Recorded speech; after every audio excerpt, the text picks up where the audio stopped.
investir, le match des traders.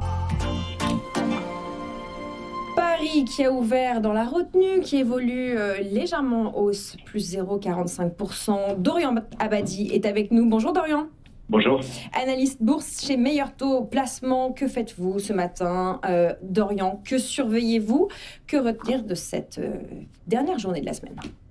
Effectivement, pour cette dernière séance, alors on se dirige vers une cinquième journée consécutive de hausse sur le CAC 40. Alors on se dirige surtout, je dirais, vers un gain d'environ 3% sur l'ensemble de la semaine. Ce serait d'ailleurs l'une des meilleures semaines de ces derniers mois, en grande partie grâce aux espoirs de paix en Ukraine, mais aussi grâce aux bons résultats d'entreprise qui ont été dévoilés ces derniers jours. Alors ce matin, c'est en particulier vrai avec Hermès, Safran, Euronext et Lagardère qui affichent des progressions assez importantes après de solides résultats annuels.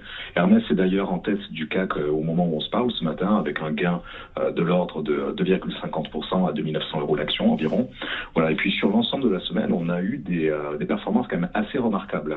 Plus 16% pour Kering, plus 11% pour Legrand. On est autour de 9-10% pour Essilor. Donc c'est vraiment des performances auxquelles on n'était plus trop habitués ces derniers temps sur le CAC. Donc on peut battre d'ailleurs sur l'ensemble de l'indice de nouveaux records historiques. Ça c'est très important parce que en fait, dans les prochaines séances, en cas de maintien de cette poursuite haussière, on pourrait se diriger vers le précédent record de mai 2024, qui était autour des 8250 points. Finalement, nous n'en sommes qu'à 0,4-0,5% d'écart ce matin. C'est vraiment la porte à côté.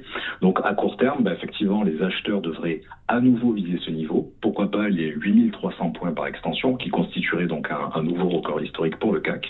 Et puis, pour les vendeurs, les principaux objectifs là sont plutôt fixés sur les 8165 et puis sur les 8100 points par extension. Voilà, il faut surtout rappeler que nous sommes dans une zone qui a été très peu testée dans l'histoire de l'indice français, donc ce sont des niveaux tout de même assez fragiles et symboliques. Voilà. Il faut quand même évoquer enfin le potentiel grain de sable dans cette belle mécanique, puisque Donald Trump a remis sur la table les droits de douane réciproques envers les pays qui appliquent des taxes douanières sur les produits américains. Donc pour le moment, le marché fait mine de ne pas trop craindre le dossier en tablant sur le fait qu'il agit avant tout à sa manière habituelle, c'est-à-dire menacer avant de négocier. Voilà, mais il faut quand même surveiller ce dossier-là. Et puis, dans le courant de l'après-midi, on surveillera surtout la production industrielle et les ventes au détail américaines. Merci beaucoup Dorian Abadi de chez Meilleur Taux Placement. Ces droits de douane réciproques dont on va reparler dans moins de 10 minutes dans le journal. C'est un grand jour, figurez-vous que Mathieu Serron est avec nous en plateau. Bonjour Mathieu. Bonjour Lorraine. Vous êtes trader et fondateur de Galileo Trading, d'habitude avec nous via les ondes. Ce matin, vous êtes en plateau pour compléter ce match des traders. Vous entendiez ce que nous disait Dorian. Vous, qu'est-ce que vous anticipez aujourd'hui? Qu'est-ce que vous regardez de près? Une poursuite de la hausse, bien évidemment. Là, le CAC est en passe d'enchaîner une 6e semaine de hausse consécutive pour un gain d'environ 12%, donc ce qui est considérable.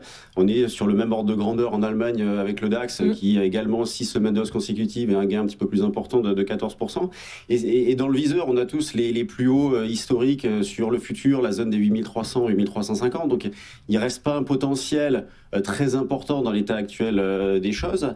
Mais ce qu'il est intéressant de remarquer, ce sont les rotations que nous avons eues, aussi bien en termes de place de finances et puis d'actions. On voit aux États-Unis, par exemple, les 7 magnifiques ne font plus grand-chose. On a même Tesla qui est revenu en arrière et qui est d'ailleurs revenu sur un niveau de rebond possible, puisque Tesla, 30% de repli, il faut se poser la question de faire quelque chose.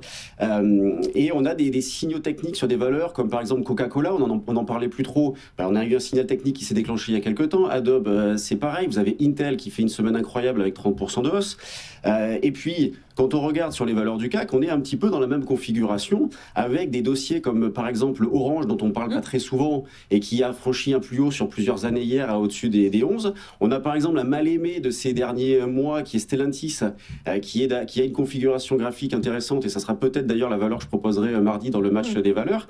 Donc il faudrait franchir les 13,5. Et donc moi, dans l'état actuel des choses, qu'est-ce que je fais? Je continue, comme je le répète quotidiennement, d'acheter sur des replis, donc d'acheter le CAC, sur de petits replis, parce que la tendance reste extrêmement ferme. On n'a pas de gros replis significatifs. Donc sur du très court terme, à partir de 0,35, 0,70% de repli, je commence à acheter un petit peu. Mais comme on arrive sur des niveaux un petit peu élevés, que le potentiel est peut-être épuisé dans cette phase-là, une pause est probable autour des 8300, 8350, et bien ce que je fais, je profite d'une volatilité implicite qui n'est pas très élevée, donc pour acheter des options, pour me couvrir. Donc vous avez une volatilité implicite sur Mars qui est autour de 14, donc c'est pas énorme. Donc moi, ce que j'encourage à faire, c'est de continuer à acheter, de rester investi, parce qu'on voit bien que des retracements, il n'y en a pas, mais il y en aura à un moment donné. C'est là où il ne faut pas succomber non plus à l'effet FOMO et se dire ah ben je paye parce que le marché va prendre 10% tous les mois. Non, ça n'existe pas. Donc à un moment donné, on aura des replis. Mais justement pour se protéger, parce que Dorian en parlait, il y a quand même des sujets importants, les droits de douane, l'inflation aux États-Unis. Là, pour l'instant, les résultats d'entreprise sont très bons, ce qui dope le CAC, et on le voit encore à l'image d'Hermès ce matin. Donc achat sur repli systématique, couvert par des options dans la mesure du possible. Voilà les conseils en chair et en os de Mathieu Serron ce matin, trader et fondateur de Galileo Trading. Juste avant vous, Dorian Abadi de chez Meilleur Taux Placement.